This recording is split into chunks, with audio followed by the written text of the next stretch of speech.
Pastoral areas in Ethiopia cover 2/3 of the land mass of the country, and they support about 15% of the country's population and 44.3% of the livestock. The Oromia pastoralists constitute 10% of the pastoral population of the country and 40% of the regional land mass. The government of Ethiopia, with the aim of addressing the prevailing development challenge in the arid and semi-arid lowlands, has been carrying out different interventions in cooperation with different stakeholders. Among the interventions, the most important one is the project entitled Lowlands Livelihood Resilience Project LLRP, which has been implemented since 2021-2020 with the financial support from World Bank and IFAD. The LLRP has been implemented in the 6 regional states in which pastoral and agro-pastoral livelihood are predominant. Accordingly, 100 waradas were selected from a total of 217 waradas found in the 6 regions where pastoralists live. 18 waradas were selected from waradas in Oromia region. Aanaaleen horsiisee bulaa hundinuu rakkoo qabu. Garuu rakkoo wal gattuuf warra sana keessa immoo warra caalaatti hanqina qaban aksesii adda addaa hin qabne hojiin misoomaa caalaatti irratti barbaachisu warroota sana irratti jechuudha amma kan hojjennu. According to this project baseline survey findings, pastoralists in the Oromia region were identified as the main victims due to the lack of major infrastructure. To mention few, average distance from residential areas to water source in Oromia region is 9.5 kilometers, where distance to source of water in the other regions is in the range of 1.43 to 4.05 kilometers. School is available within the range of 3.94 kilometers in Oromia and in an average of 1.69 kilometers for all regions. Bardani guddaati irrisa amma Oromiyaa keessa daandiin qabeenya daandii Oromiyaan qabdi jennee haga ammaa qabnutti gara kiiloomeetira 60 kiiloomeetira 60 qabaannee still fedhiin uummataa ganaadha jechuudha. Kaafiin dimaandiin uummata keenya baay'ee ganaadha waliin ga'uu hin dandeenye. Especially lowland area irratti naannoo horsiisee bulaa kan irratti daandiin baay'ee hin jiru jechuudha. Ijaaramee hin jiru. Egaa horsiisee bulaan akkuma waliigalaatti godinaalee qabnu keessaa aanaalee 45 jira. Fedhiin naannoo horsiisee bulaa jiru, bal'inni lafa isaa jiru, poteenshaalli jiru, rakkoon jiru baay'ee guddaadha. LLRP is a project that focuses on solving these and other multifaceted problems and is being implemented in 18 districts of 6 zones of Oromia region. The project is coordinated through Oromia Irrigation and Pastoralist Development Bureau with the active involvement of other sector bureaus. This documentary film will take a bird's-eye view of the change brought about by the project.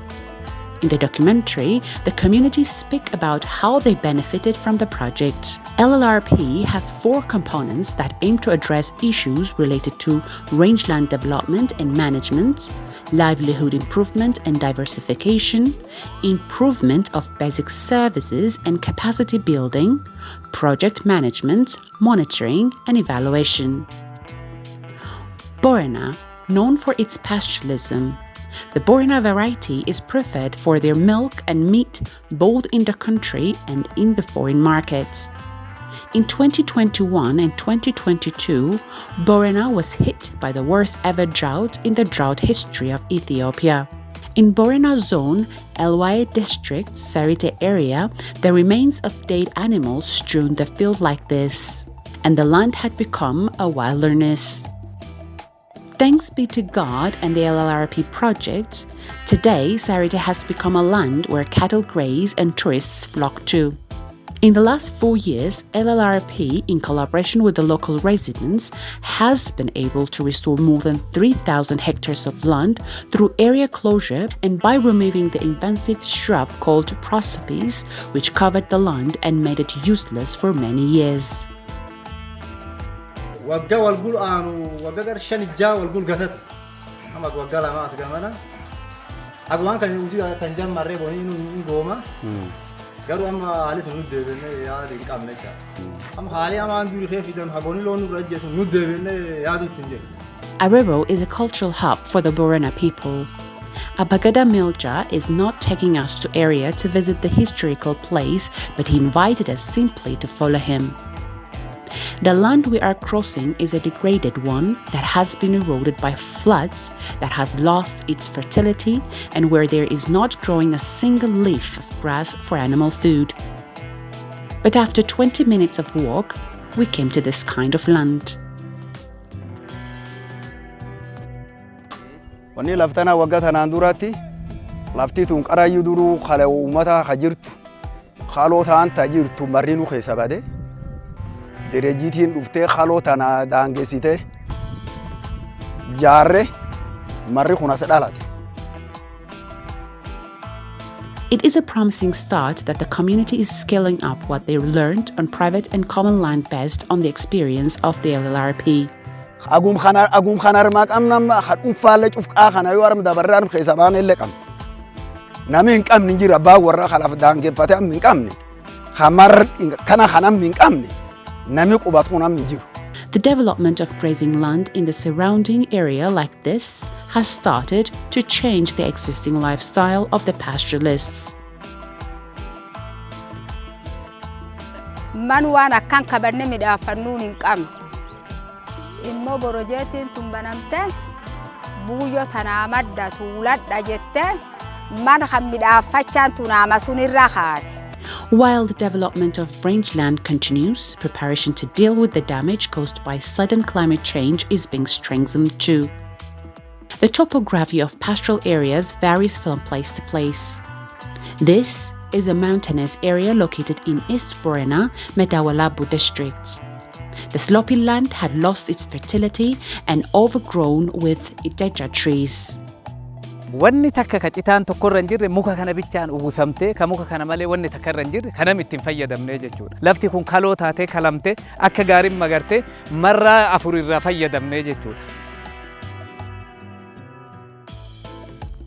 Otoorri kun hin dhufin hin dura lafuma kana ka jiraannu rakkoo keessa jiraachaa turre. Rakkoo kanarraa eegaa warri kun dhufe irraa baane horiin kennallee ka duraan beelannu irraa dhume nurraa dhumuu dhabe. Mana kabachuu dhabnellee kabanne kanat akkanatti jiraataa irra akka gaarii mana sadiin ijaarradde amma goruu reetiin iyyuu kabadde irra akka dansa. As a result of these interventions, nearly 70,230 hectares of rangeland have been rehabilitated, restored, and made available for fodder production. Local communities have directly and indirectly benefited from these interventions by cutting grass and by feeding their livestock as stored in these rehabilitated intervention areas during pasture shortage. Yeroo calqabaatiif naannoo gammoojjii keessatti jallisiidhaan marga misoomsuu piroojeektii kanatti calqabe. Kanaan dura midhaan oomishaa malee marga jallisiidhaan misoomsuun hin baratamne. Garuu nuti jallisiidhaan akka inni misoomu goone bu'aan isaallee argame. One of the major problem-solving project activities undertaken by the project is the construction of 3 huge cattle fodder storage warehouses. The services of these warehouses have also exceeded the targets. Kan aradda cubi dagaga qofa son tahin aanu mugulu daas wali galatu jechuudha. Isa kanaaf araddoonni ollaa keenya jiran hundinuu naannoo kanatti asitti dhiyaatanii sababa yeroo jalqaba ganni roobusan beelini silaa dhumu sababa saniini kan deeggarsaan dhufe saniin jalqaba tokko faasaniin baraarame. This beautiful paved road crosses small rivers, several gorges, passes through the town of Anole and ends next to these forests. A year ago, the residents of Anole were forced to pass through this type of forest to go to the town. Makiinaan dur dhufuu dhiisiiti naannoon kun naannoo ilmi namaatu miidhaan socho'uu hin danda'in. Rooba ta'ee bona ta'ee bineensatu bakka sana jiraatuu danda'a malee ilmi namaa dhufee itti jiraachuu hin dandeenye. Haa karaan kun hin bahin. Egaa asitti jiraannullee rakkoo guddaa keessatti jiraachuu ture. Kanaan dura jechuudha. Amma duraan haga daandiin kun hin bahin nama tokko birrii 600 bi'a. Asirraa garaayitu. Ammoo amma birrii 100 ni fe'u jira motora. Firii dhibba. Tokkoffaa diizaayinii yeroo gabaabaa keessatti xumuranii ijaarsa isaas yeroo gabaabaa keessatti hordoffii godhameen waan xumurame waan ta'eef achirraa muuxannoo guddaan argameera jechuudha. Kanaan dura daandiin kun hin jiru waan tureef baay'ee rakkachaa ture. Waan manaa qabanis gabaatti baasanii gurguruu hin danda'an jechuudha. So waan uummata keenya fayyadame guddaadha. Nutis immoo muuxannoo achirraa arganne baay'ee guddaadha. Bardanii nurraa hir'isees guddaadha. One of the bottlenecks for the pastoralists not to improve their livelihood is the absence of financial institutions in the area. In these areas, the biggest finance is savings and credit cooperatives, SACCOs. LLRP has been able to establish 90 SACCOs in the past 4 years by strengthening its capacity. The project's preliminary study indicates that because of climate change and shortage of rain, the farmers and the semi-pastoralists could only grow food that can sustain them for 4 months. One of such areas is Mieso. When we asked Mako, a member of her Kabale Saving and Credit Cooperative, how much she benefited from the association, she took us to her farm. The crop production on this big plot of land is promising, while on other farms it highly depends on availability of rain. When we passed through this and came to Mako's farmland, we saw that sorghum was sown and the next farming activities are well underway. Mako used to do this with human labor, but now, with the loan she received from the cooperative, she bought an ox and plowing her land, yoking it together with another ox she borrowed from her neighbor.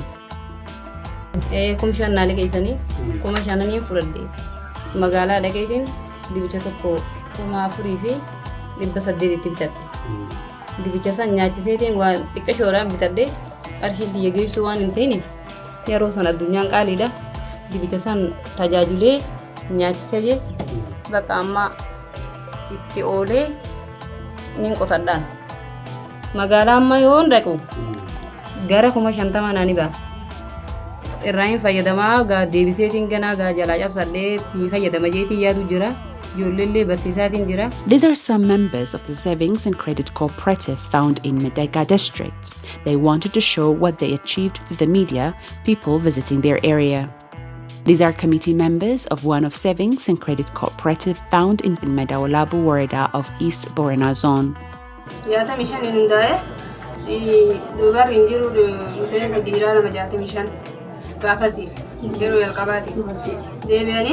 Ibashani fitorbata mila matae sensi dubara ibalama dida mila kadira ibasadi dida. Where there are no big financial institutions such as banks, SACCOs are everything to the local people. It is the source of farm oxen, fattened goats and bulls, retail shops, in general, their source of better life. Ada akarin dirani kaira arlikis kabu malikis galche marala ma fudde ma furis fudde ma kudanis fudde darraw buasa akaseti jolles sadim barsisa tanas barsisa magala midagati barsisa komputa sagali komputa kudani komputa saddeti el formi saneti siada garagale mo kurna forbeyin sirrana afte bitadde amma manat qat kolle mas manina tekanan irati dade lois odamishan rajarade korbayi afran tanasa tabib bitade wan qusatan irra abu fatan irras waka ke wajja malang isani magara miliyan 35 ta'e jechuudha kana keessa nuti 18 qofa kennine yeroo tille daddabala deema hawaasni kana keessatti fayyadamulle gara 15,000 ol ta'e ramma jechuudha. One of the tools or activities the project is using to support pastoralists and agro-pastoralists in enhancing their production and productivity is the creation of common interest groups, CIGs. In this program, the project organized in groups of 12 youths or people who have been confirmed to have no income and who want to engage in the same work. It gave them training relevant to the work they want to engage in and provided seed money. From 2013 Ethiopian fiscal year, that is from 2021 to 2022, up to mid-2024, 522 CIGs, of which 90 CIGs this year have been established and have benefited from a grant of BER 195,622,400. Out of the 5,880 members, 52% are female. This is Mohammed Adam. He resides in Midaga Tola, East Hararghe zone. He says, 4 years ago, I lost every hope and the only remaining option I had was to migrate. And I was preparing to migrate. Amma kolama barade interesting gavana jala haftu kaptin darbisan genye masutin debatin karofat gafa du inni kunna dufnan priority sana jina labade wan kana gargar facha distance barasu jira uga sada fan jira ma gafan kana qabe egalu jibichi kham jiru kun kuma jatam shayni bide jira kuma jatam mishana nafe dukana ni brande jira. Another resident of Midaga Tola Warada has got her first degree and graduated from university. Barakum la qorta fit etin barumsa chumara mara university mara mbe barumsa barade fite egan de barakum la ma ko lama ko sadi ko dafur hanga gawto dumasati charra khara kaduranga ko fate la fataw jira bilash nati kuno mesha frane da bande mesha no khanne jira kuno malaga wal bufanne asra khani kuno arshi ko sadira ne arshi ko dibba fe wede jira kanati mesha dira runda o mushanne jira. CIG has avoided migration of youth, and it has also become hope for returnees who did not enjoy their life abroad. As we were able to observe several groups, the capital of groups who started working 3 years ago has at least increased by twofold. They have developed a culture of working together. They are filled by the hope of bright future. Some groups are even hoping to be investors one day. Provision of basic social services and infrastructure is one of the subcomponents. It focuses on supporting the target communities by improving access to and utilization of basic social and economic services using a community-driven development approach.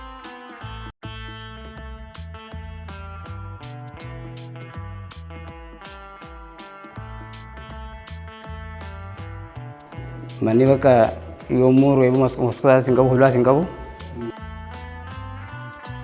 Kalau kasi baka mani sawasa di sawarubaha mani jigi. Odo tu barca jiru. Bayi ada onka mani sirjaran. Yomur webu selalu kisah nama timbu baka nama tola bayi ada.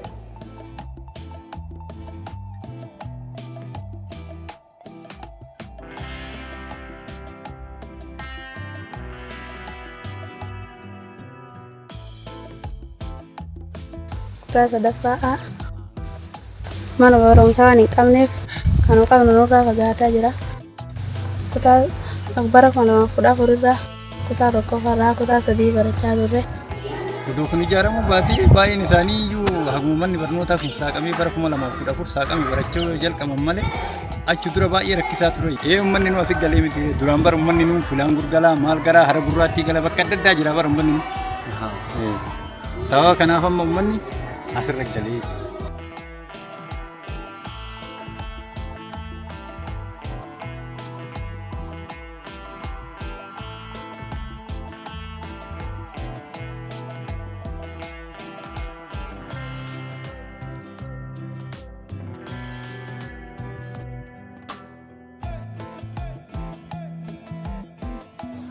Kanaan dura laga ciroo bishaan laga ciroo irraa gayyaa'u ka galaana ka kondomii fi waa hunda lafee waa hunda sagaraan itti banamu kana dhugaa turre kanaan dura hoggaa hanga jiraan kana.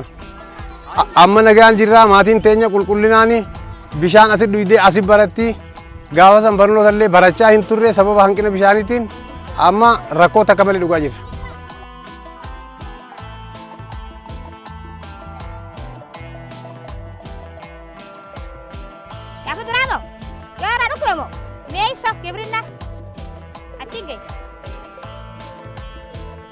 Amma gaafa naasin naa galeemi asumaan babbaa deemuutiin fidadhaa bara.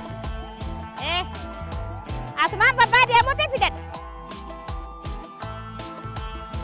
Uummannis fayyadamaa ta'edha.